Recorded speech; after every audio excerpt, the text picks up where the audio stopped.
nothing moved about. It simply wasn't out, that's all. But for the umpire's blunder, he'd probably still be batting. What do you mean? I don't understand. I'll show you. Look here. I saw the whole thing. Now then, there's Hammond. There's the bowler. There's the umpire. Sugar? Two, please. Dear me, there is no sugar. Now, watch this very, very carefully, Caldicott. Grimmett was bowling. May I trouble you for the sugar, please? What? The sugar, please.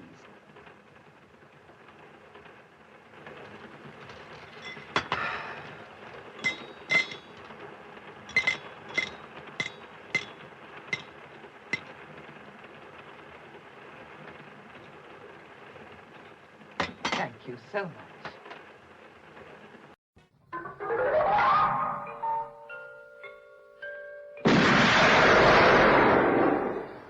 Do you expect me to talk?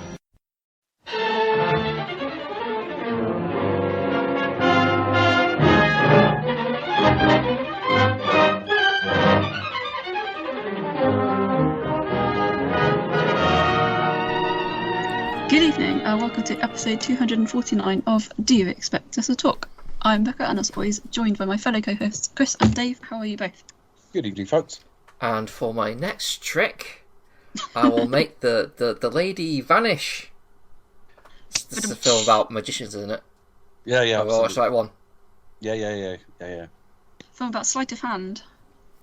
There was no English lady on the train. There was none. I thought I saw one once, but I was mistaken, clearly. So, we all forget until we remember. Yeah, go like. Yeah, literally. A bump on the head will do that to you, you know. So, we did stick with our original schedule, and we'll get Becca to introduce it in a minute. Just as an aside, we may end up going off piste later in the show just to talk about the Deadpool and Wolverine film, because we talked about doing a recording on it, and we decided not to just because the argument for doing it was Wolverine's in it, and we've done all the films that had Hugh Jackman in. All his Wolverine films. We haven't really covered the we didn't do The Greatest Showman. Films, though. But we didn't do Swordfish. the Deadpool films. Yeah, we didn't do Swordfish, yeah. No, we didn't. And for an extra $500,000, I'd have shown my boobs on that one. There's a joke from 23 years ago. So we Showing your boobs on an audio recording. You just have to use your imagination. But anyway, that's going in the trailer. But we have decided to stay with what we were doing originally, which means we're sticking with Hitchcock. Becca, introduce tonight's film, please. Oh, I feel like I'm being a buzzkill. But yes, we are sticking with Hitch, unfortunately, because we have not done any other Deadpool movies. But we might do in the future, but we'll see. But for now, we are sticking with The Lady Vanishes, starring the Wicked Lady herself, Margaret Lockwood, Michael Redgrave, Dame May Whitty, Philip Lever, Googie Withers, Paul Lucas, Basil Radford and Norton Wayne as iconic cricket-obsessed comedy duo Charters and Caldicott. The score by Jack Beaver and Louis Levy, whose name I still can't pronounce. The script is based on Ethel Lena White's novel The Wheel Spins, which I'm reading at the moment. I've never heard of that. Neither had I until I saw this film. And I'm an Agatha Christie fan, so I'm a bit slapping myself on the wrist. Yeah, anyway, this isn't Agatha Christie, so how's that relevant? No, it's not. Well, I'll tell you in a minute. With a screenplay by Sidney Gillette and Frank Launder. Addendum cinematography is by Jack Cox, who worked on Blackmail and numerous other early Hitchcock movies. Also directed by Hitchcock and released in 1938. Yeah, at one point I thought it was 1939 because I thought that was an in-joke from the start, in that they're ringing in what I thought was August 1939. They're ringing home what's going on in England, and of course we're a month from the breakout of World War II. Yeah, it turns out to be about the cricket. So there's been a few versions of this. I've seen 1.5. Well, no, I've definitely seen 2, but this time I've seen 1.5. I'll explain that in a minute. Becca's seen all 3. So obviously there's this from 1938, it turns out. There's a 1979 remake. That's probably where I've sort of transposed it to. Which is by Hammer. It turns out to be not. It wasn't a great success for them. Unfortunately, it's one of their few non-horror films. Yeah. Yeah, it was made in the 70s. They didn't make Yeah. they didn't make another film for quite a long time. No, the last they horror film didn't. I'm aware of was Let Me In, the right one in remake that they did. That was a Hammer. Yeah, that was a production. Hammer one. There was also a film, I think probably late 2000s, I want to say, with Christopher Lee, which I can't remember the name of, but it was one of like his last kind of starring roles with Hammer. Okay. Yes, made in 1970s, starring Sybil Shepherd, Elliot Gould, Angela Lansbury, and a couple of Yeah. Bond connections as well with Vladek Sheybal, an almost non-speaking role, and Jeremy Bulloch as well. But yeah, you're right, Dave. There's another version as well. It would be remade in 2013. It was more of like a straight literary adaptation with Keeley Hawes, Gemma Jones, and another Bond connection, Jasper Christensen. But as I say, this is more a literary adaptation. It was more faithful to the book. The reason I mentioned Agatha Christie is Ethelina White is basically contemporary, writing sort of detective fiction. But this one was like wildly adapted by Hitchcock. It doesn't kind of really follow too much of the book. Like, for example, Caldicott and Charters don't appear at all in the book. And then in the 2013 adaptation, there are two sort of female characters who do appear, but they're kind of turned into kind of Caldicott and Charters, like the comedy relief. And to me, my mind, it just doesn't really work. But yeah, so those are all the versions. I think there have been numerous stage adaptations. Again, it's one of those kind of plots that just keep appearing. But they would be the main ones. The Hitchcock one, the 70s Hammer remake, and then the 2013 BBC straight to TV. So I definitely seen the 1979 version before, because when I pictured this film in my head, I pictured a colour film, so it was quite clear I'd seen that on like a Sunday afternoon or something. Having watched it again following from this, I just watched it enough to get the idea. How similar is it? How different, etc. And then it was like I went on to something else, and I didn't bother coming back to it. I'd got the idea. Sybil Shepherd was a stunning woman in the 70s, but I don't know, she wasn't a particularly good lead in it, I didn't think. And her and Elliot Gould have no chemistry whatsoever. They don't look right together. The only time I've ever seen anything like that is I remember seeing The Mexican with Brad Pitt and Julia Roberts, and they may as well have been cardboard cutouts next to each other. They had no interpersonal chemistry whatsoever, and neither did these two. But what they did have a couple of small things for English television fans. Arthur Lowe, Captain Mannering. Arthur Lowe, which is perfect casting for that sort of role. And what was the other guy called? Ian Carmichael. Yeah, he's been in a few things as well. So that they picked up the basis. Is it got like a Hammer horror kind of vibe to it though, or is it just? I think I think that's a cinematography thing. In that, if you watch a lot of the early 70s and late 60s Hammer, some of them have this almost soft focus look to it. Well, who was the cinematographer? Douglas Slocum, I want to say. But And I think that's kind of why it looks the way it looks. Because obviously he shot it. I always was it Douglas Slocum, because I always get him. Let me just double check. Check it out, IMDb.com. because I always get him and Jeffrey Unsworth mixed up, and Jeffrey Unsworth was the cinematographer on Superman, which also had this kind of dreamlike quality. So the remake's not great. Yeah, Douglas Slocum. So that's kind of why it looks good. But if for some bizarre reason it was the only version of the film you were able to access in the territory you were in, it would tell you all the plot points we're going to talk about tonight. There's a few little changes, like the original has the hotel emphasized more at the start, and we'll talk about that a bit more in a minute.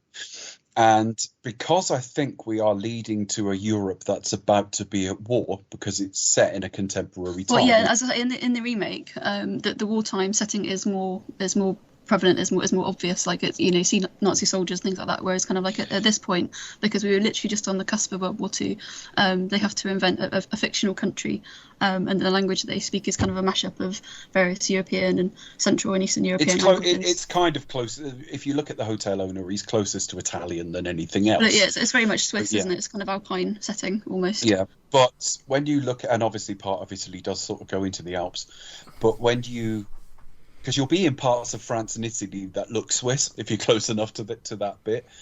But what I would say is, although the wartime setting is more obvious in the remake, it's more foreboding in this, which is what makes the film funnier.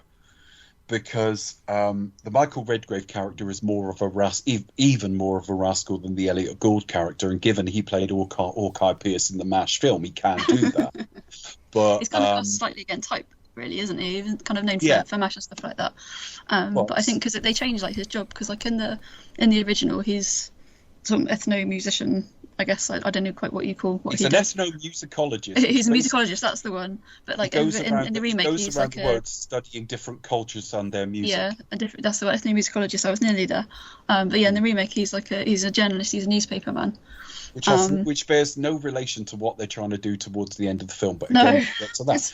But what I it's a would bit say weird. is, particularly with the Charters and whatever they're called characters, the Caldicott. two guys, they're being obsessed with cricket plays funnier in the original because you It don't does. know what they're going I kind back of felt to. a bit flat because I'd never seen. I haven't seen that many Hammers, unfortunately. I'd never even like seen prior to doing this. I'd never seen the Hammer remake, unfortunately. And then obviously I saw that Arthur Lowe was in. I'm a big fan of Dad's Army, and those kind of like comedies because it's something that my grandparents introduced me to. And I thought, oh great, this is gonna be fantastic. It's got a brilliant cast.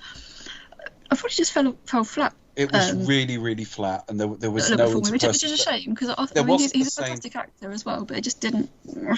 Yeah, sorry. The way the lead gets involved with the lady who vanishes in the first film is a lot more believable. It's built up a bit more, so you end up in the remake that nobody has any chemistry whatsoever, and it's got that. It's not a TV film. I'm speaking more to our age It was as to a when. Hollywood movie, wasn't No, it? what I mean is that when we saw these things, we tended to see them on television, and maybe because they were on film and maybe the film had degraded a bit, that soft focus got even worse. So what it reminds me of is when I was watching films like, talking of Agatha Christie and stuff, it's films like Sparkling Cyanide. When I saw them on TV as a kid, that's what the remake looks like. Yeah, it looks a bit like that. So anyway, that addresses the fact that almost the same film was made 40 years later, and anyone watching will know some of the cast members because Well, this they is have. it. Also, if you didn't enjoy Hammer, unfortunately I wouldn't recommend the 2013 BBC. But I mean, if you're a diehard fan of the book, that 2013 adaptation is much more faithful. But I kind of feel again, like despite the stellar cast, it just kind of fell a bit flat, really. I mean, it's shot extensively on location, which does look beautiful.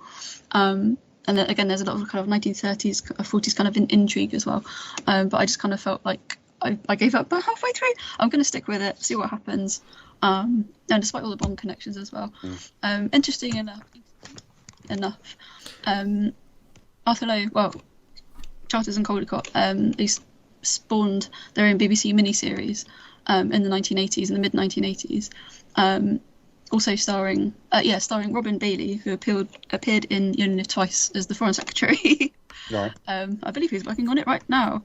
And Michael Aldridge as the pair. So Yeah, so they obviously proved really, really popular. Michael Aldridge appeared in a lot of stuff. Most British people will remember him from a spell in the really ridiculously long-running sitcom Last of the Summer Wine. He was one of the leads. I wonder where I'd heard his name from. I thought, I think he played Seymour, the character Seymour, in the late 80s. Yes, he probably did.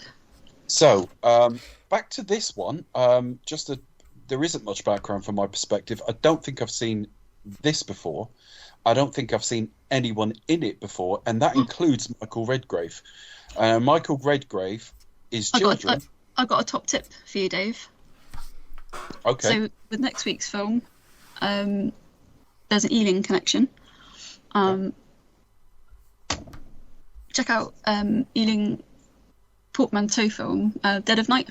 Dead of Night. Okay. Yeah, Dead of Night. So it's really good. So it's a section of like, so just to go off topic here, and also it's a recommendation for you guys listeners. If you've not seen this before, do check it out. Ealing kind of like portmanteau horror film. Dead of Night. It's basically sort of a group of characters stuck in a haunted house overnight, stuck in an old creaky dark house overnight, and they each have a story to tell. Michael Redgrave appears in one section, I think it's probably the last or the penultimate section, about a ventriloquist who is slowly driven mad by his dummy, and he gives such a terrifying performance. It's probably the best story of that, it's a really good film. It's one of the rare Ealing forays into horror. For those a bit younger, though, Michael Redgrave was the father of Vanessa Redgrave, Lynn Redgrave, and Corinne Redgrave. Yep. And you'll have seen all of those something, right? And Corinne, in turn, father of Jodie Richardson. And so all the Liam Neeson dick jokes we did were relevant because his granddaughter was married to him. Aww. So this was a film that kind of really He sort of acted for. This was his breakthrough role. Like, it kind of really made him a star. But yeah, unfortunately, he may or may not have got on with Hitchcock, which is a shame. And Corey Redgrave is probably the underrated one in the whole family. As soon as you look him up, you'll recognise him from something, and he was brilliant in everything. Yeah, whereas Lynn a little bit as well, but like Vanessa Jolie and Natasha Richardson, everybody fucking knows. Yeah, but a hugely talented family, so... Hugely talented family, yeah, absolutely. Oh, and obviously the one, although she's much more TV, Gemma Redgrave as well, has been on TV a lot in this country anyway. So yeah, it's a sort of just pre-war set film, and that adds something to the film.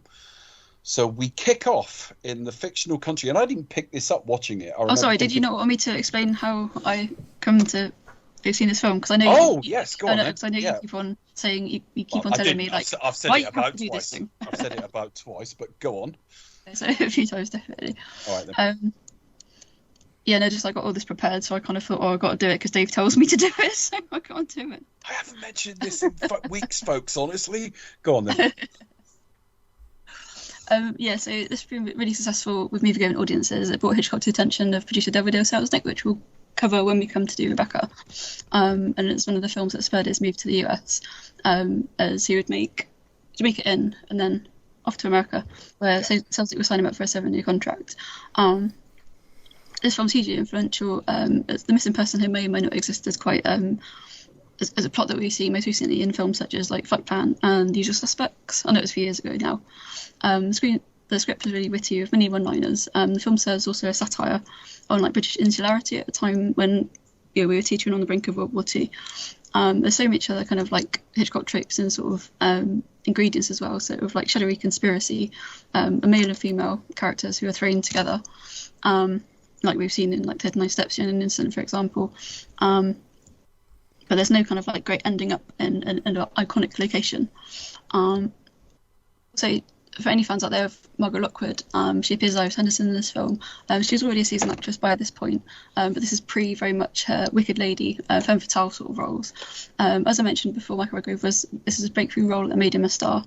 I think it's quite really interesting how like this film actually it was already kind of like pre-packaged almost by the time Hitchcock got to it, and it's like obviously late 30s, he was struggling to make the move to Hollywood, and he was really kind of fell out of favour at Gaumont, which was like his home studio at the time. He owed the company like one more film.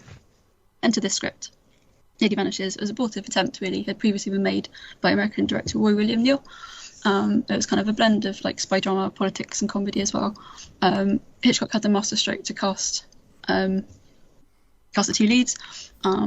But it's one of those kind of ones where it's a bit of a classic, really, where he's basically keep his characters in the dark. But by the time we find out what has been revealed, like we kind of really don't care. It's very much character over plot. Also, I just wanted to provide a bit of information about Frank Launder and Sidney Gillett, if you don't mind. They're very much similar to Powell and Pressburger. They're sort of filmmaking duo during that time when it was quite rare. It wasn't really clear who did what. So like Powell and Pressburger, typically Pressburger would write and Michael Powell would direct, but they would also share both roles. But with Gillett and Launder, definitely they're kind of their strength was really in their writing. That's just my personal opinion. As directors, they're quite competent. They were incredibly prolific. So they got both nearly 40 films where both their names appear, but they've each got over like 100 credits to either of their name, which is just bonkers. It's just crazy. Probably making quite quickies, I could imagine. But their films were pretty entertaining, and it was also an important reflection of the time and culture in which they were made. For example, like other directors chose to focus on like wartime heroics, but Gillett and Launder often made films about like the working classes and the lives of women during the war. So very much it was kind of like, to quote from the BFI, it was more about he made the planes rather than he flew them. Later on, of course, they become known to fans for the Centurions movies in the 50s and 60s. But I'd also like to just recommend Green for Danger. It's a great film by them. And they're very much kind of like of that same generation as David Lee, Michael Powell from the Ealing movies. So if you're a fan of like films of the 30s, 40s and 50s, and you're not familiar with their work, do check them out. You won't be disappointed. Anyway, that's enough from me. No, that's cool. It's a useful background because I didn't know any of that, really. No, that's it. Yeah, they're quite sort of big names. Obviously, Hitchcock is known for his collaborations, and like most if not all of his movies, not based on original scripts, they're adaptations of some kind, literary adaptations or adaptations from plays, as we'll see when he enters America. But obviously he's worked with quite a few sort of famous playwrights. This is probably the first sort of time in his early career, certainly pre-American career, that he works with writers of this caliber as well, and they would sort of go on to have a dazzling career all of their own, basically. So it's kind of amazing having these two kind of really incredible talents of British film. And for me, anyway, like, obviously David Lean and that kind of ilk. It's a shame that kind of Gilead and Lord aren't really. I mean, they probably are now. But certainly when I was doing like film studies in that early 2000s, they weren't kind of really looked at in the same light, which is a shame, because very much like auteur theory was the popular kind of theory of the day, unfortunately, which is fair enough. But yeah, they didn't really sort of get the attention that they deserve. So, run over. No, that's cool.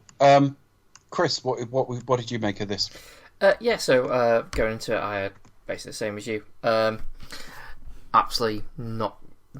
I hadn't seen it before, didn't really know what that was about, didn't know anyone from it at all, so it was all new to me. So watching it, I had a good time with it, mostly. It starts off quite a lot in the hotel, you're thinking, whoa, where is this going? A bit of a slow burn, isn't it? Yeah, it's kind of like it kind of starts off as like a little comedy of errors, almost a little bit. You're thinking like, is this going to turn into one of those things where like, the comedy where like one person leaves and then the other person enters, going, where's so and so? Oh, I don't know, and then leaves, and then the person they're looking for comes, that kind of thing. Were you waiting for Nordberg to come through the door? Yes. Freeze! Freeze, everybody. Yeah, I was waiting for Fraser to walk out and go like, Niles. Yeah, they were very good at that sort of farce. Yeah, yeah. Like people going in and out of different doors, and yeah. I see what you're getting at. Absolutely. But yeah, I mean, like I mean, you kind of start off not sort of knowing who you're following either, because you spend a lot of time with the two English gentlemen. I've got their names. The ones who I didn't know. Oh, the comedy relief, yeah. Yeah, the two chaps are like going on about the cricket. It's like, I don't know, yeah. I say. And the stuff about like the woman who kept entering, you can't speak a word of English. I was like thinking, yeah. He was great, wasn't he? The hotel manager. Yeah. Yeah. And I just thought we're watching Morecambe and Wise 40 years early there, aren't we? Well, it is pretty much, yeah. I mean, I'd say they proved hugely popular. They were just created just for this film. I think they pop up in Dead of Night, and they pop up in another film as well. I can't remember the name of it, but they're basically a double act, but they appear as different characters. I was just looking it up. I think it's something like a train to something or other. Yeah, I've got it as a fun fact. Surely they can only travel. Like Train to Munich. That's it. But there's another film which they appear in, but they're obsessed with golf. So it's a riff on that, really. Well, I was going to say they can't be just unless England are touring the West Indies or something. No, they're going to struggle in like November, aren't they? To be obsessed with cricket. It has to be set in the summertime or in the wintertime or whenever. So. Yeah. I mean, they kind of like. I was actually sort of quite surprised, thinking, oh no, these are actual. These characters actually go on to have their own series. I think they or they always constantly like side characters in other films. Yeah, they like pop that. up. They just, They sort of like generally sort of like comic relief, really. But also I think it's quite interesting. I mean, there isn't a gay subtext. Definitely at the front of it, but I'm not sure. That's just my opinion. I think there's something that can be read into it as well. I mean, obviously there's two gentlemen, two friends, following the cricket, which spoiler alert ends up be cancelled, so it's all a bit of at the end, cancelled due to floods, which is a great shame. But also, I think it's quite clever how it's nuanced. It's like, what's happening in England? And actually, they're just trying to find out about the Test match. But I kind of think, it's kind of obviously it's all about kind of like male friendship, male companionship. But I do think it's quite funny how like there's a scene. Sorry to cut you up, Chris. There's a scene where like they're like having to share a bed together. And like one hand holding one end of the bed. It's like it's a very tiny little bed. Yeah, this is it. And they've only got the one. So they have to squeeze in, and one hand's somebody's got one page of the broadsheet, and then somebody else has got the other page of the broadsheet, and then you find out they're having to share pajamas as well. Like one of them wears like the top half, and one of them wears the bottom half, and it's just like great sort of comic timing. but yeah, I just think it's really interesting. I mean, you probably could read that subtext into it, and especially in terms of like queerness of kind of being other or being like, you know, Brits abroad. Definitely. The only flaw in that plan would be if I had to share pajamas with someone. Firstly, I wouldn't, because that's disgusting as an idea, sharing clothes. Well, not I don't mean it like that, but obviously kind of having to split it over the two. Well, no, but the point is, I wouldn't be that worried if my nipples were covered, if my dick was hanging out. So, thank God those are covered. As the knob is swinging around. No, in the out as well with his blood. Morning. Morning, yes. Let's just say Hitchcock had no problem with the censors back Imagine in coming 1938. downstairs to get your cornflakes. Yeah, hi. With morning glory, at least you don't need a clock. You know what time it is. But lots of time to get up then. It's happy to see you this morning. Yeah, no, but it's just like they do have a certain charm, because they do sort of walk the balance of being like almost on the verge of irritating and just being a bit like, oh, come off it, to kind of like just kind of all being a little bit endearing, and how they kind of like just seamlessly sort of step up to like firing gun at the captors while still sounding like, well, I can't see why you have to do this. Oh, you know, it's like they just get on with it. And that's the thing. They just sort of like kind of like, oh well, what we're doing? Oh, we're fighting for our lives now. Oh, okay. Do you know what I mean? They're just like, there doesn't seem. It's to a be mild irritation to get out of the way if you ever want to get to this game. Yeah. Becca mentioned at the start, and I hadn't really thought about it, but she said about like a satire on sort of insularity and that, and there it is. They're travelling across to Europe, large bits of it already under occupation and right on the verge of war, and a woman goes missing. She could be murdered, she could be anything, and their only thought is they want to make the final day of this match. It's not even the whole test match. They want to get, and it's not even in London. They want to make to the cricket, don't they? They just want to get home. I think it's like Trent Bridge or something, so they got to get to Nottingham after they get to London anyway, so they're up against it. Yeah. I need to find out it's cancelled. Just like, oh. So, yeah, I think it's because it is. I know in the remake it is kind of more on the nose, but I don't know if it was just like for censorship reasons. It did have to be like a made up country, and it is kind of. It does kind of look a little bit kind of, yeah, it might be Italy, might be Switzerland, sort of alpine setting. In the back of beyond, you know, some little undiscovered corner. And somewhere neutral. Yeah, neutral ground. So it probably was Switzerland. I don't know. But yeah, and they kind of speak sort of a fake language, which does sound a bit Italian, sounds a bit of German, sounds a bit French. Well, the hotel owner reminded me a bit of Mr. Martini from It's a Wonderful Life. So yeah, definitely. I think that's probably a bit of Basil Fawlty thrown in for good measure, pre-Basil Fawlty, obviously, but in fact that he was so overworked. So,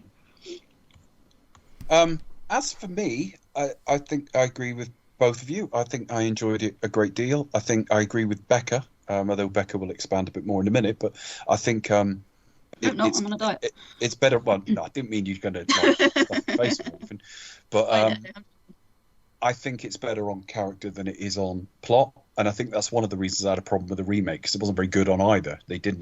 No one had great interpersonal relationships, and the plot's not that amazing, because you do stop sort of caring about the old lady in the end. You don't really know until the very end what the stakes are, and even then it's kind of a lip service thing, and we'll get into what those stakes were in a minute. So it's really about the interpersonal relationship between Margaret Lockwood's character and Michael Redgrave.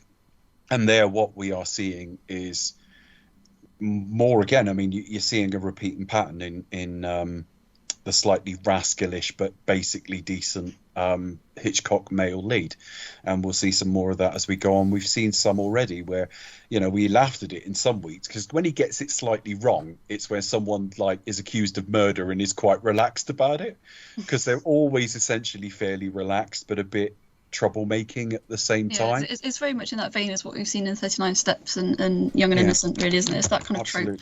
It's a bit different here, because he's not the one who's in direct trouble. He's like the guy who's just trying to help out this woman.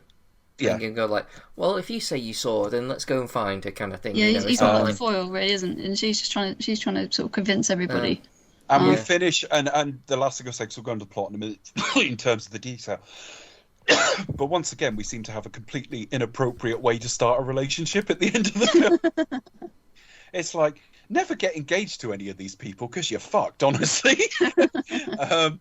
No, that's it for me. I enjoyed it. I thought it got weaker as it went on, but by the time they're having the shoot at the end, I had lost interest. But for well over an hour, I really enjoyed this. I thought it was actually, laugh out loud is probably stretching it, but I smiled at it several times. I thought it was actually quite funny.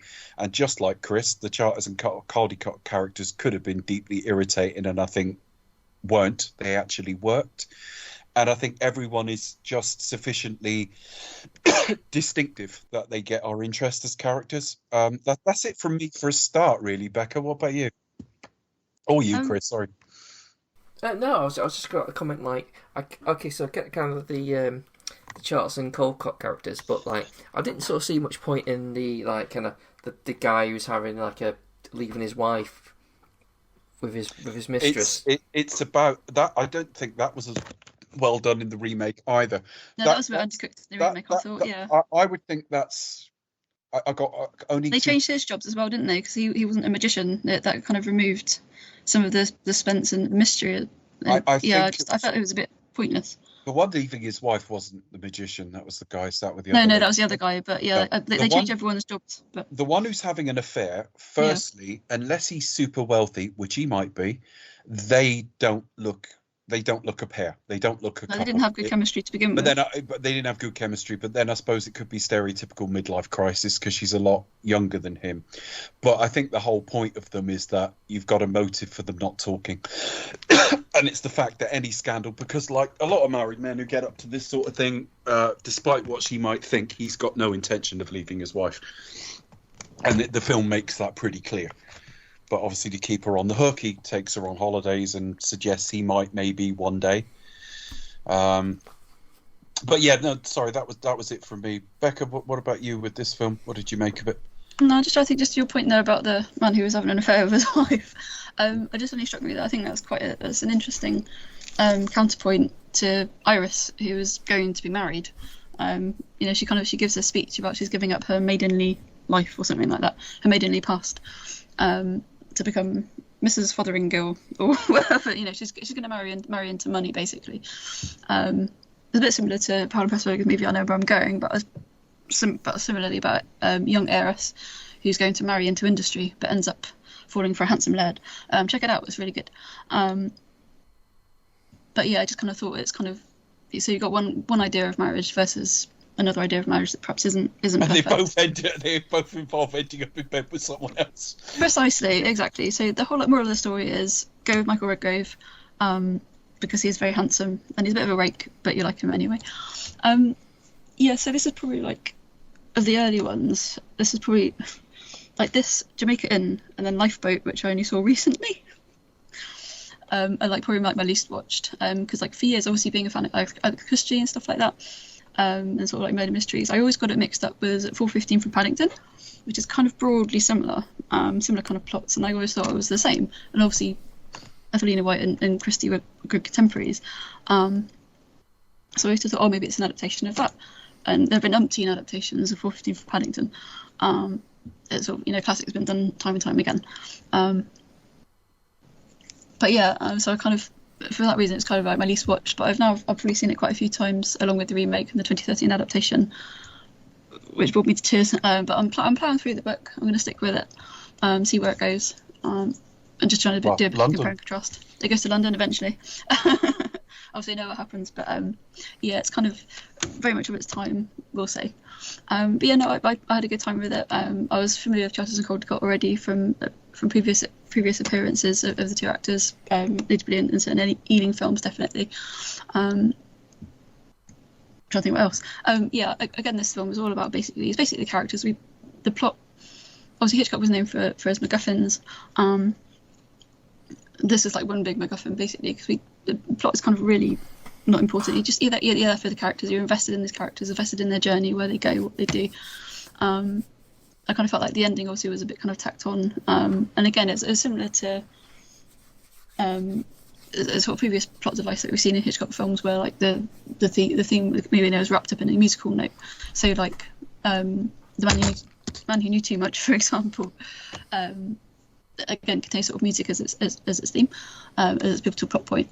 But you don't really sort of care about that really, as you're really invested in these characters. But yeah, I kind of found it. Sort of the script was quite witty, quite sort of modern in many ways, but also very much also of its time.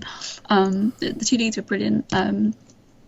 A few years ago under lockdown, I did a couple of online lectures, and one of which was about Margaret Lockwood, all about her career, of how she made it from Wicked Lady to Lady Barrister, appearing in British TV series Justice, which she was quite famous for.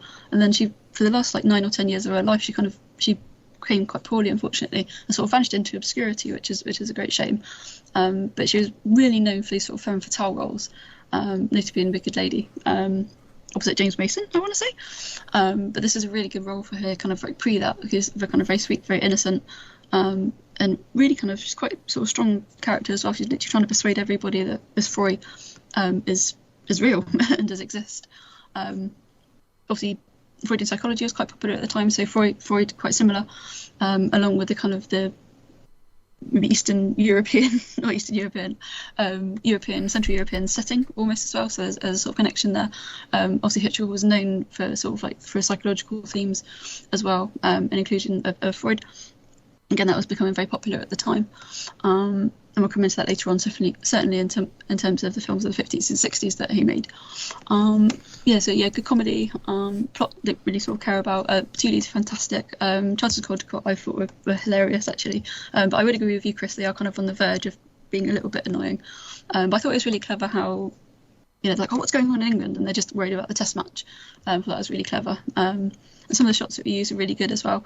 I like Did you guys notice the model shots at the beginning? Yes, I did. Yes. I no direct weddings in sight. I just think that, the clue is nobody's moving on the platform, but it's extremely well done. Yeah, I mean, it's very much of its time. It's very obviously a model shot. But again, this was 1938, but I think for the time it was really well done, and it reminded me a little bit of... it was very much, as I say, to mention Thunderbirds and that kind of style. Obviously, that's a lot more sophisticated, many years on. But also, if you kind of follow other sort of films, say for example Rope, Rear Window, Psycho, I will mention it because it goes from sort of a wide up into a really tight shot, and you're kind of looking in through somebody's window as well, so you've got like voyeuristic element coming in as well, so you're kind of watching and being watched at the same time,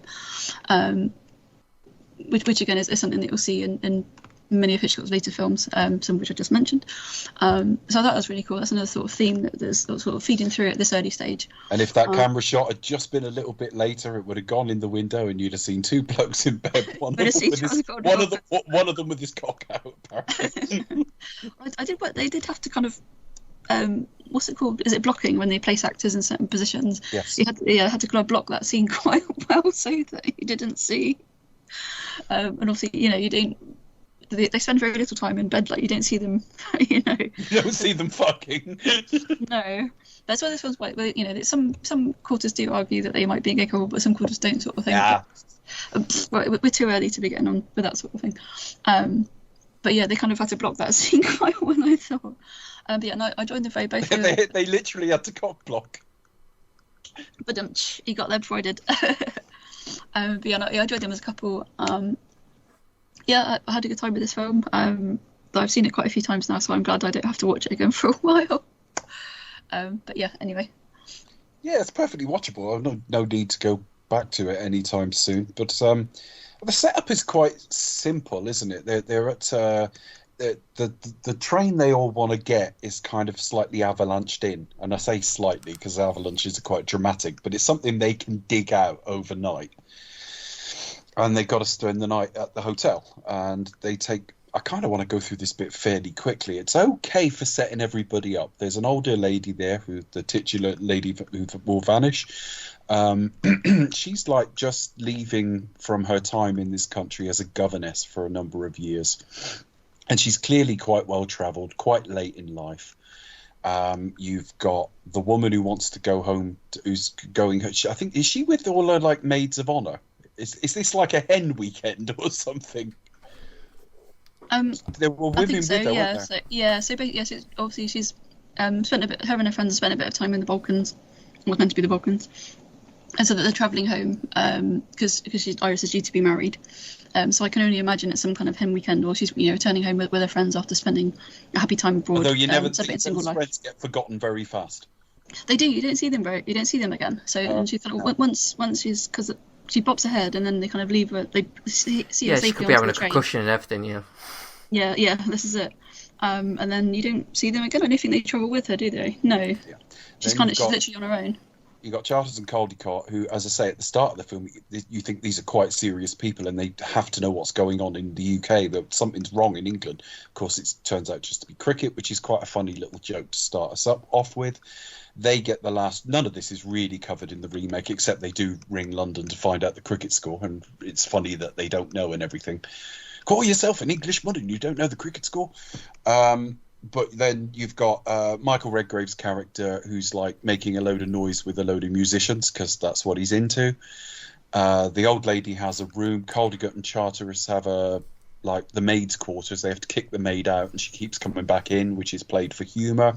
That's quite a funny scene as well, because she makes that kind of sort of silly face, doesn't she? She sort of laughs like saucily at them, and because she kind of thinks that she's going to undress for them, but that's not the case at all. There's a whole bit of lost in translation.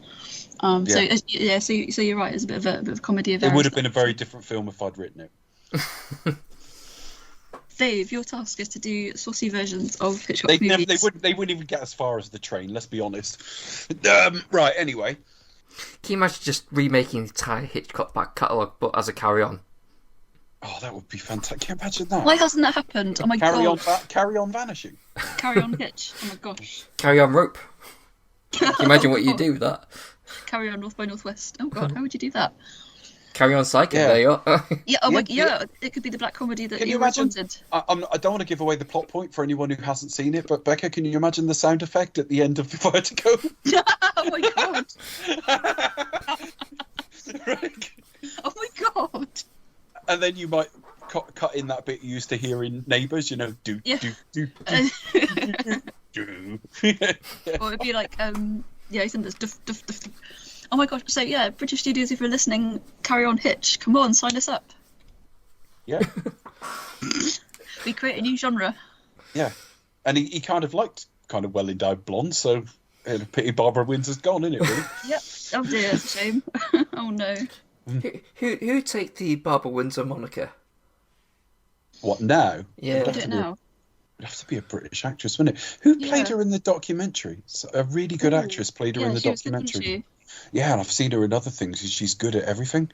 She does quite a good impression. Yeah. It's got to be someone from down south, though, isn't it? It's got to have that. It would be Cockney actress, definitely. Yeah, and they've got to look like pretty, but a bit thick, frankly. A bit saucy. Yeah. All right. Well, although Bob Windsor was actually quite switched on. I know she was, but she was playing that, wasn't she? No, she was playing his sort of dumb blonde roles. So we're not doing the Carry On films, folks. Sorry, they're all the same. Right. Okay. That would be a long series if we did. Oh God, it's 29 films as well. This is long enough as we go. So I know they're all very similar, but yeah, there are variations, but the humour is the same in all of them. Yeah, it's all basically matron and yeah. Father, etc., etc. It's just basically as though it was all written by 13-year-olds. But heavily sort of it's like your Sid James impression. Yeah, it's about all I can do, really. Yeah. Amazing enough, he pops up in a lot of like Ealing movies and early kind of 40s and sort of 50s films as well. Like before I reviewed a film with him in, but I can't remember which one it was now. I need to look it up. I covered a film where Sid James turned. Oh, wasn't it? Oh, what was that film I really reviewed with the word farthing in it? Oh, I've got it here. A goat? No, not a kid. A kid for a kid for two farthings. That's it. He's in we'll that. get there in the end. Yeah, I only watched it once and reviewed it. Yeah, he's a long also time in the ago. Small Back Room, Panama movie. He's a bartender. I think he popped up in a Ealing comedy as well. He spent years trying to get into Barbara Windsor's Small Back Room. Right, so anyway, staying ruthlessly on topic, they go to get on the train in the morning, which is going to sort of bring them back to London, or at least close to London. And as they're at the station, Iris sees Miss Froy is the vanishing lady. I can't remember. I don't know how she ended up with her glasses, but she ends up with her glasses, and she goes to take them back to her and gets hit on the head by a plant. Yeah. Yeah. I don't think we she's- mentioned the guy outside, the guitar player who gets strangled. Yeah, tell us about that, folks, because I've completely forgotten the relevance of this. Oh yeah, I So forgot about that I as well. think this is like so. So if my memory, I've only seen it once, but the MacGuffin that the Miss Foy is The music. yeah, it's the Yeah, music. What he yeah. was playing. So I imagine that gentleman is a fellow Aiming spy for her. passing on. Yeah, Yeah, so the code, the message that has been given on to Miss Froy is contained within that tune, and that's why they have to. That's why he has to remember the tune. I think that's why he's an ethnomusicologist, because he can remember a tune, whereas in the remake he's a journalist and can't remember a tune, and it's ridiculous. But yeah, so it's similar to he's to the introduced Man as Who Knew Too really Much. kind of arrogant and annoying. Like kind of like yeah, okay, there's people trying to sleep, and you've randomly got people dancing around while you're playing this music. I never got the reason why it was like so important, because it wasn't like it was. No, Is it I like, think oh, they're we've meant got- to we be do a the bit like big chalk and rehearsal. cheese, really, aren't they? They're kind of. I mean, he is a little bit unlikable to begin with, but eventually they warm Yeah. up to each other. So I mean- it's that kind of trope of them being thrown together from opposite ends, really. You've got this packed like sort of like well, it looks kind of small, like B&B kind of thing. You know, everyone's like rammed in, and you got like these random like sort of serves just like stomping around doing this thing. And it's like, but you're not even like, you're getting on a train the next day. Where are you going? Like, you know, Well, exactly. you're not like, you know, I just don't see why. It just comes across as really kind of like irritating. But It's then contrived, isn't it? yeah, Almost. but then she comes across as a little bit sort of like, oh, if I pay you to kick him out, then it seems a bit OTT. Yeah, she sort of bribes everyone. Oh, she's quite wealthy herself. and then She he goes he to- just barges himself in a room, which is a bit like, oh, that's a bit. It's a little bit rapey, is the word you're A looking little, for. yeah, it is a little bit rapey. It's a a little They little just go bit to like, it. I'm sleeping here. Which side of the bed do you want? I'll sleep. Yeah, I'm sleeping here. You're getting no say in the matter. F off. But just to go back to the guy on the guitar, I think that scene's done quite well, because you see him. He kind of comes into shot, and then you literally just see these two hands, like shadows, kind of slowly creep through, and then he's strangulated. But I think that's done in Not quite a music fan, obviously. No, clearly not. No.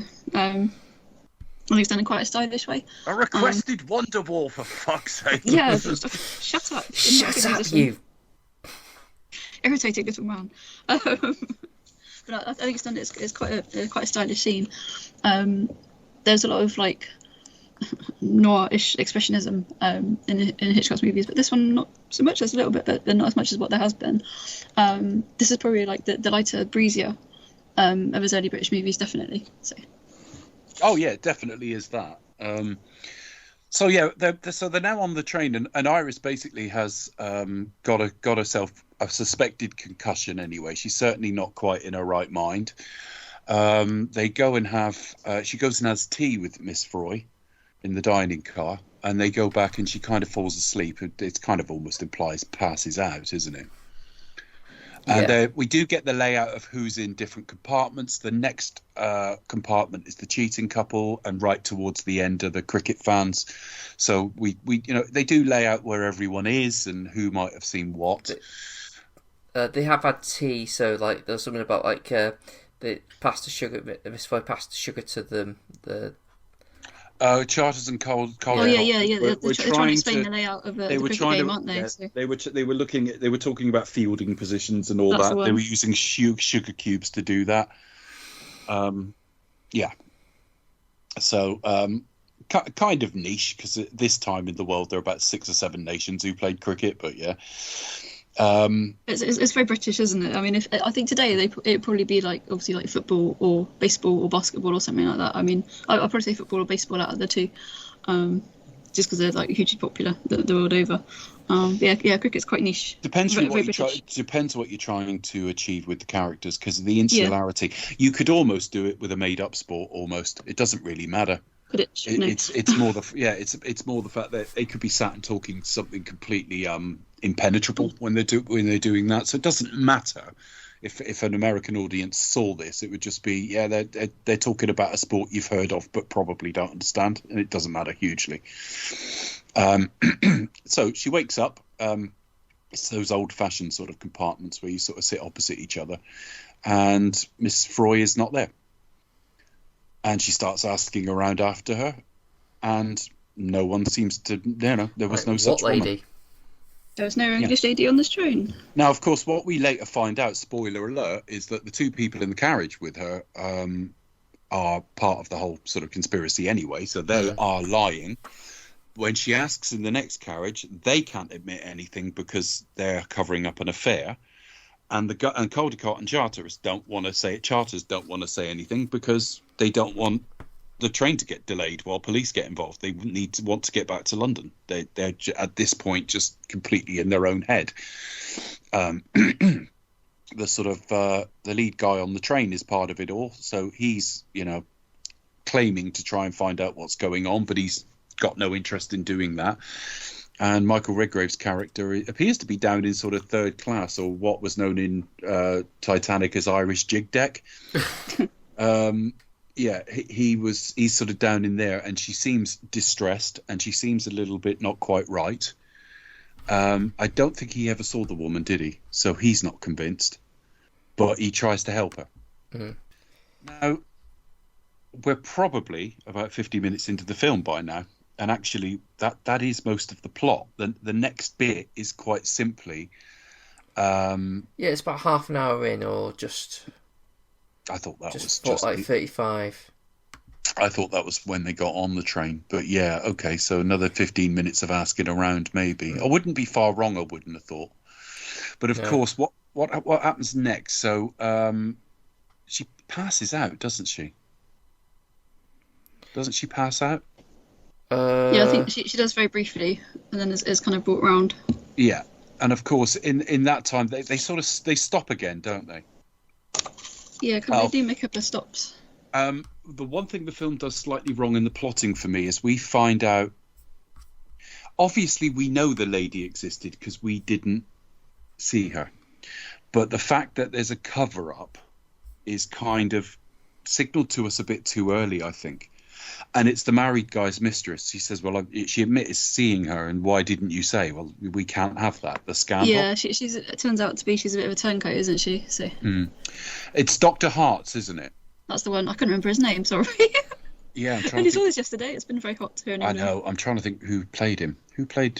hang on a minute. Cast. Not Paul Lucas.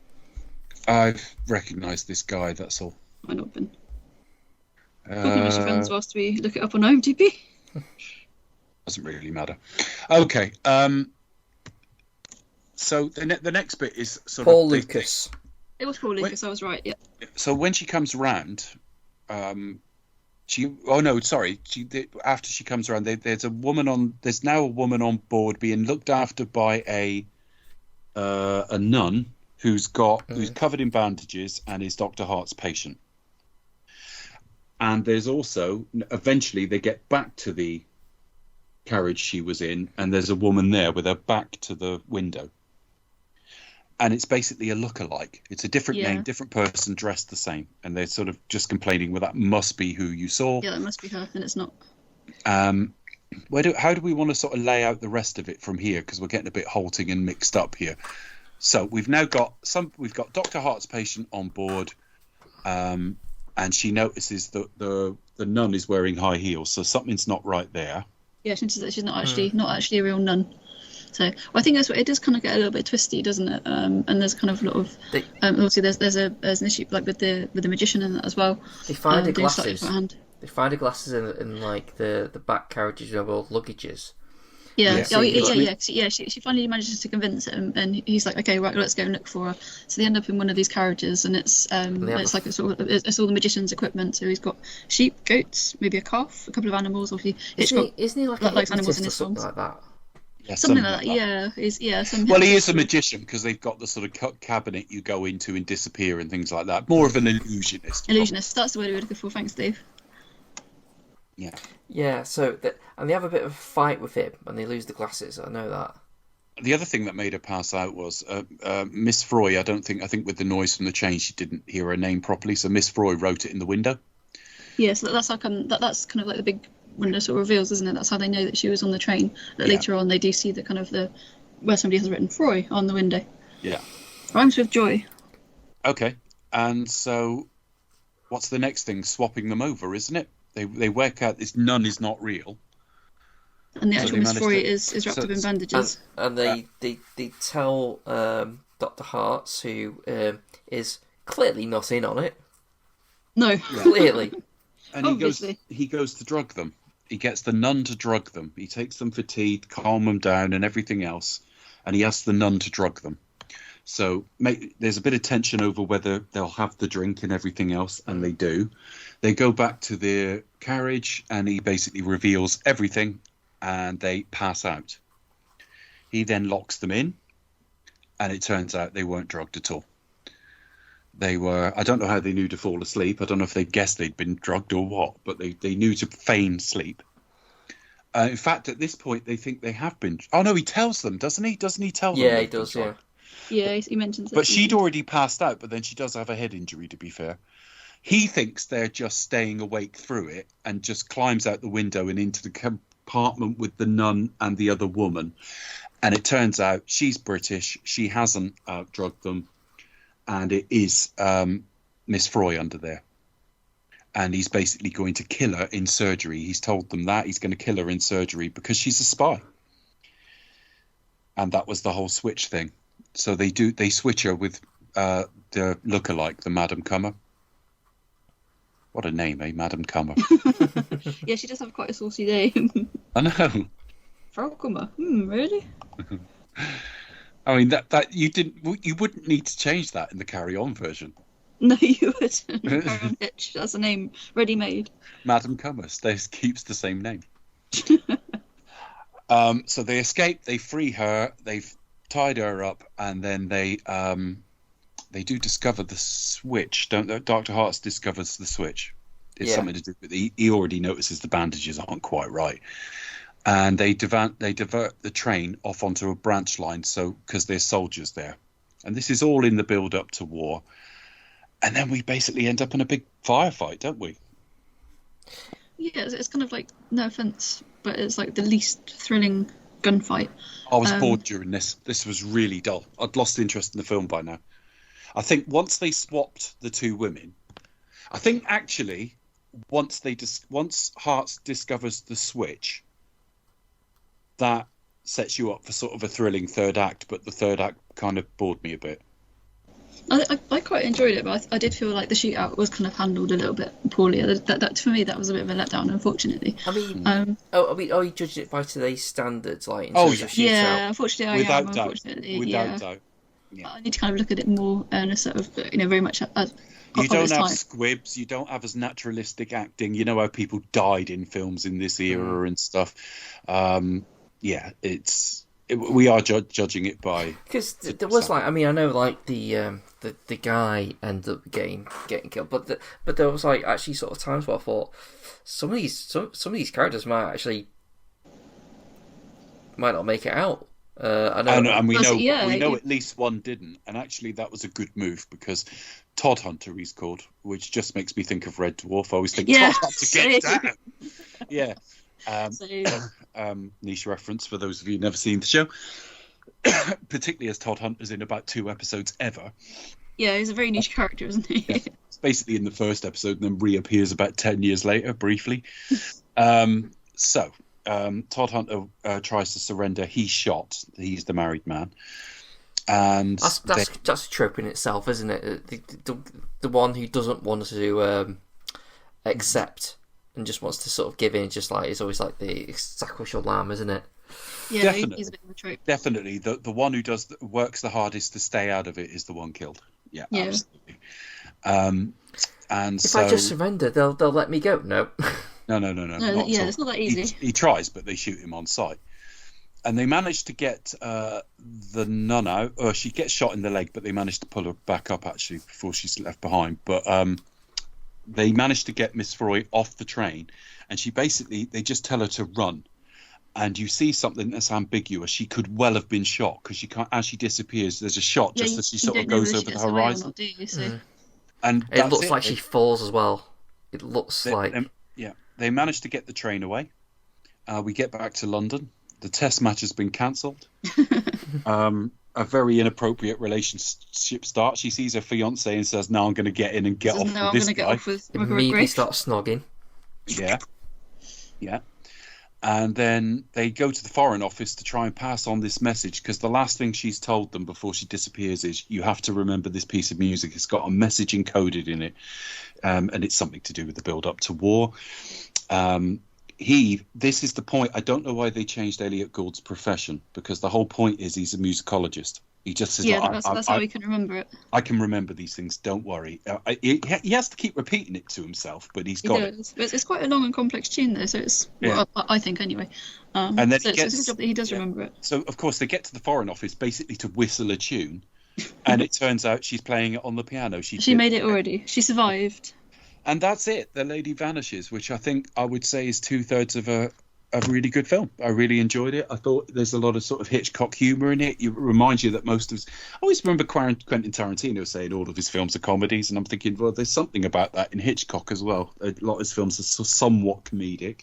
Well, they are, definitely. I mean, there are kind of like dark comedies as well, especially when you get towards the later films. They are kind of like, there is some really blackly comic, definitely. But I was to say, like, who is... I don't know, the Buzz Radford character.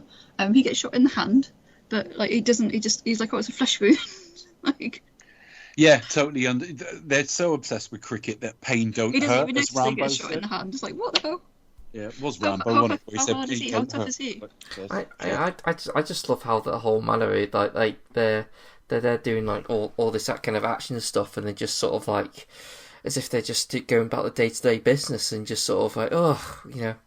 They just happen to be wrapped up in this kind of in debacle, really, don't they? They just want to get home and watch the cricket, and they're just, oh, it's a shootout. Oh. I mean, because there's something like really kind of stoic about it, even though it's just that, even though their priorities are really like really perfunctory. It's very much stereotypical, like British upper class, you know. And cricket, particularly at this time, cricket and rugby to some degree, although less so.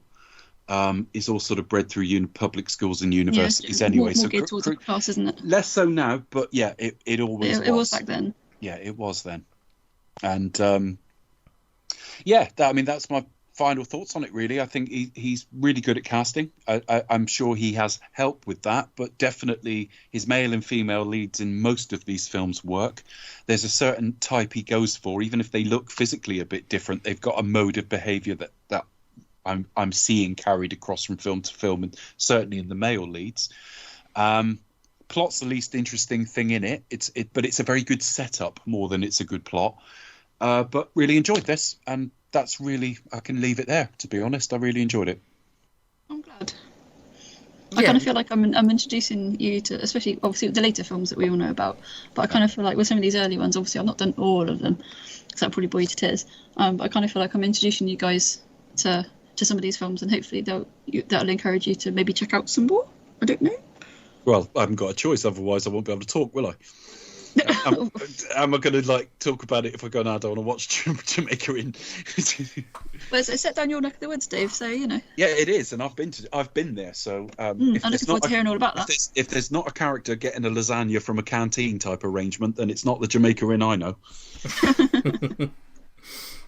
I mean, it's the same here. I actually quite enjoyed the last third as well.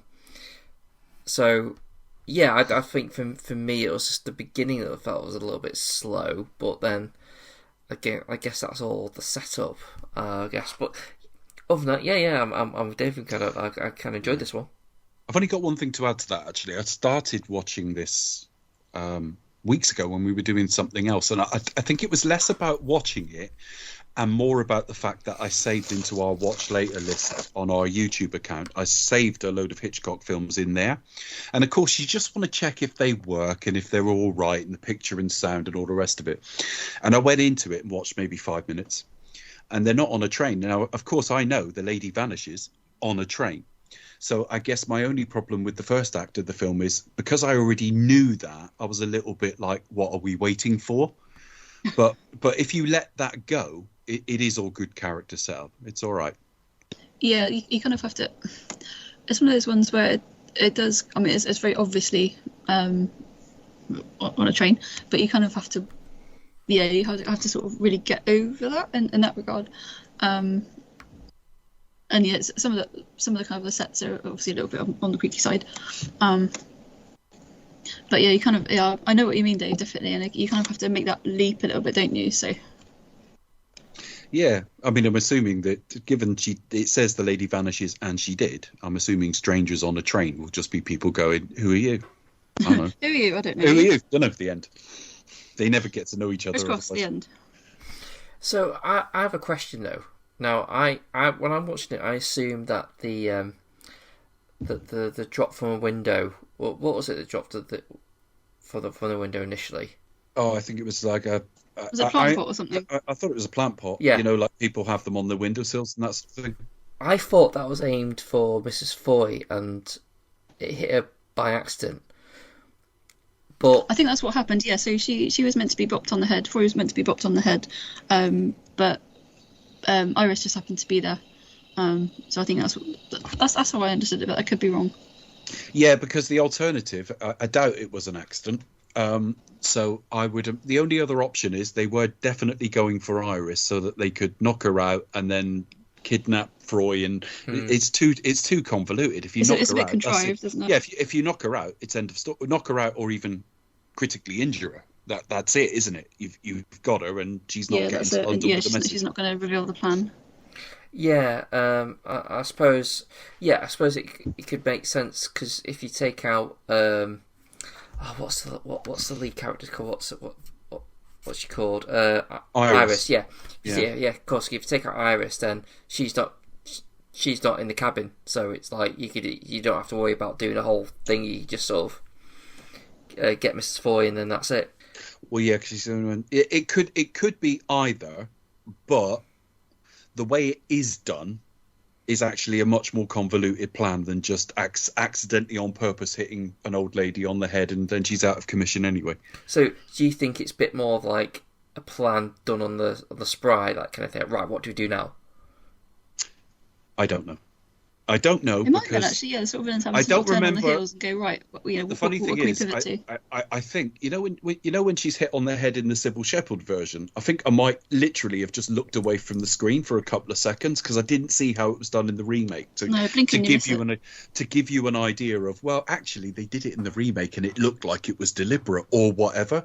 So having seen it once, I didn't make much of it. You needed her. I think. Frankly, there probably is an in-universe reason, but I would think that the literal plot reason is you need her woozy so people are going to question her perception.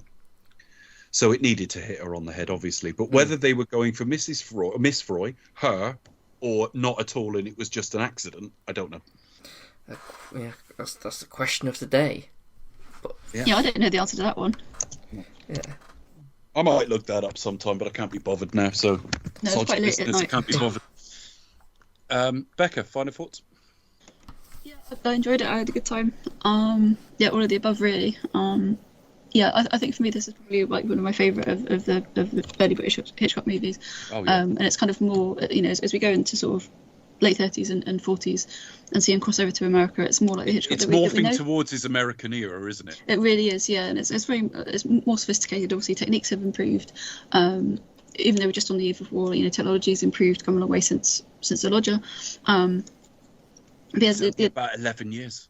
Yeah, this is it, like in that space of time. But he's still kind of very much, even though like professionally, like is obviously he's not on great terms with Beaumont. And it's kind of like this is his last. One of the sort of ultimate pictures that he makes before he makes the leap across the pond. But the two leads are great. It's a really master-stroke casting. Margaret Lockwood, she's fabulous. It's one of the great, really early roles for her before she became known as the Wicked Lady, and the sort of femme fatale roles that she'd been known for. Michael Redgrave, just out of the I don't know what that racing term. I just gone out of my brain.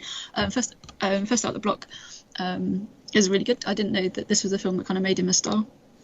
I thought by this point he was already established, but clearly not. I didn't know that. He's very good in the lead. They have great chemistry together. He's hilarious and plays the clarinet quite well. I don't know whether he learned it especially for the role or whether he could play already. I don't know. He was insanely talented, so I wouldn't be surprised. The script is really witty. It's quite on point. Plot does drag a little bit, but you don't really care about the plot really it's one of those, like, you know, sort of MacGuffins that you don't really sort of care about. It's more about the characters, and I found myself very invested in those characters.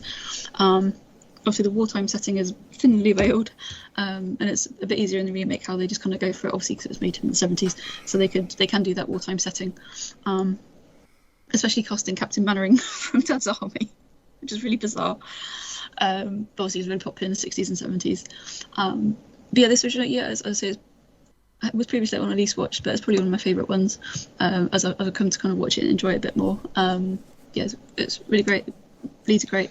Everything's great. I don't think it's necessarily it's consistent through its whole running time as a couple of others we've seen, but like at its best, this is the one I've enjoyed most.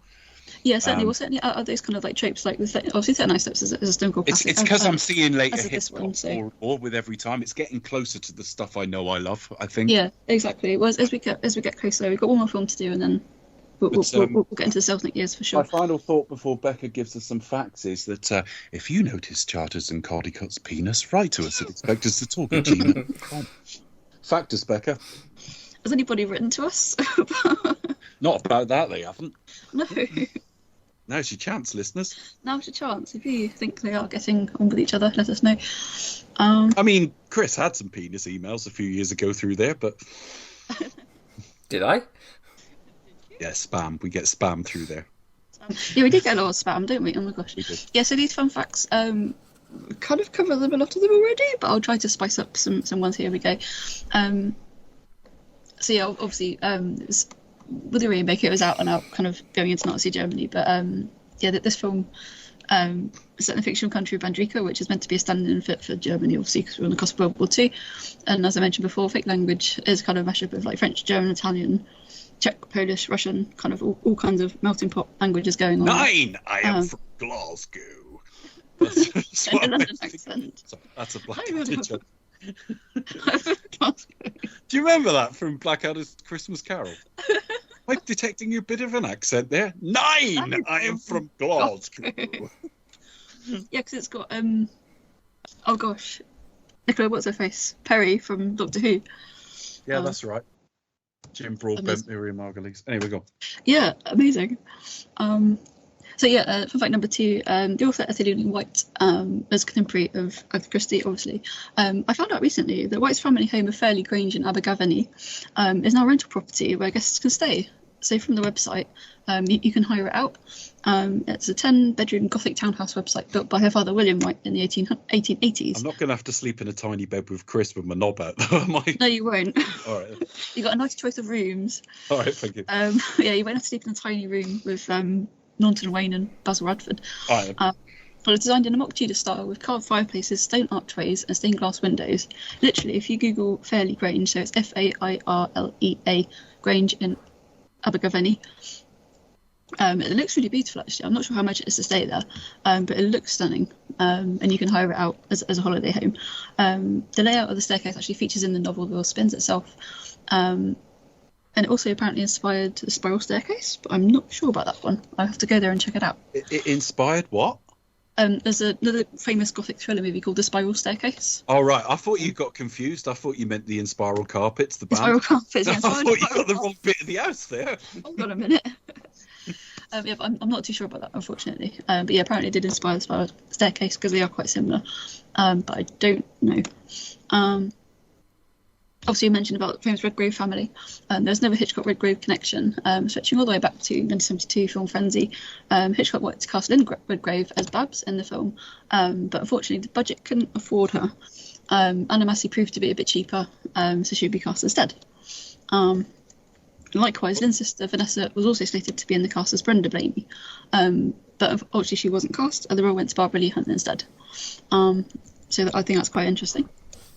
Fun fact number 4, obviously, as we mentioned before, Charters and Caldicott didn't appear in White's original novel. They were created especially for this film, but they proved so popular that they appeared in a series of other films, notably, as Chris mentioned, Night Train to Munich, also starring Margaret Lockwood, and Millions Like Us, which is also written by Londa and Gilliatt.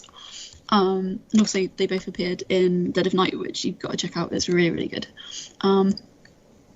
Fun fact number 5, I'm just going to read off a website, so apologies for that. This is off the Hitchcock Zone. I'm very unprepared this evening. So this film was the last one to be made by Hitchcock at Gainsborough Studios. It was a film studio based in Islington in London, active between 1924 and 1951. Studios were purchased from famous Players Lasky when the American company withdrew from producing the films in Britain. Unfortunately, they were demolished in 2002 and replaced by blocks of upmarket flats in 2004. You can go there. Famously, there is a big statue, I think, in the middle of the flats and everything. It belongs to an architect's office. And there's famously a big statue of like Hitchcock's sort of head, sort of face appearing to emerge from the ground. I didn't know it was open to the public. So I went out in April this year. What I'll do, I'll post some photos on our social at some point over the coming weeks. Gainsborough Studios was founded in 1924 by Michael Balcon and sister company to Gaumont Picture Corporation from 1927, with Balcon as director of production for both studios, whilst Gaumont British, based at Lime Grove in Shepherd's Bush, produced the quality films. Gainsborough mainly produced B movies and melodramas, of which Margaret Lockwood was queen. Basically, she was so popular. So many Gainsborough Pictures melodramas, quite famous studio that produced those. But this was the last one to be made by Hitchcock at Gaumont, at Gainsborough Studios even. And then my last fun fact, because I didn't have enough, this film, along with 39 Steps, regularly appears on the BFI Best British Film lists.